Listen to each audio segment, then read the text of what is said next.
আসসালামু আলাইকুম রহমতুল্লাহ। প্রিয় দর্শক, কেমন আছেন? আশা করি ভালো আছেন। প্রিয় দর্শক, এনটিআরসির মাধ্যমে প্রতিষ্ঠান প্রদান নিয়োগের সবাই যে সিদ্ধান্ত হলো, চলুন বিস্তারিত তথ্য জেনে নিই দ্য ডেইলি ক্যাম্পাসের মাধ্যমে। প্রিয় দর্শক, বেসরকারি শিক্ষা প্রতিষ্ঠান অধ্যক্ষ উপাধ্যক্ষ নিয়োগের দায়িত্ব বেসরকারি শিক্ষক নিবন্ধন ও প্রত্যয়ন কর্তৃপক্ষ এনটিআরসির মাধ্যমে নিয়োগের নীতিগত সিদ্ধান্ত নিয়েছে শিক্ষা মন্ত্রণালয়। সিদ্ধান্ত অনুযায়ী প্রতিষ্ঠান প্রদান নিয়োগ প্রক্রিয়া সরাসরি এনটিআরসির মাধ্যমে হবে।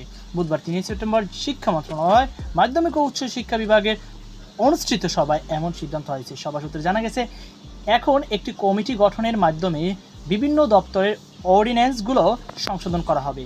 নাম অপ্রকাশিত রাখার শর্তে সবাই উপস্থিত শিক্ষা মন্ত্রণালয়ের এক উপসচিব দ্য ডেইলি ক্যাম্পাসকে বলেন, এনটিআরসির মাধ্যমে প্রতিষ্ঠান প্রদান নিয়োগের জন্য একটি কমিটি গঠন করা হবে।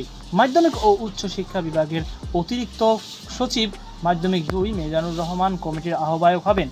তিনি আরও বলেন, কমিটিতে এনটিআরসি মাধ্যমিক ও উচ্চ শিক্ষা অধিদপ্তরের জাতীয় বিশ্ববিদ্যালয়, ইসলামী আরবি বিশ্ববিদ্যালয়ের প্রতিনিধিরা থাকবেন। এই কমিটি একটি নীতিমালা তৈরি করবে। এই নীতিমালা অনুমোদনের পর প্রজ্ঞাপন জারি করা হবে। তো প্রিয় দর্শক, এই ছিল আমার সর্বশেষ আপডেট। সকল আজকে বলুন, আল্লাহ হাফেজ।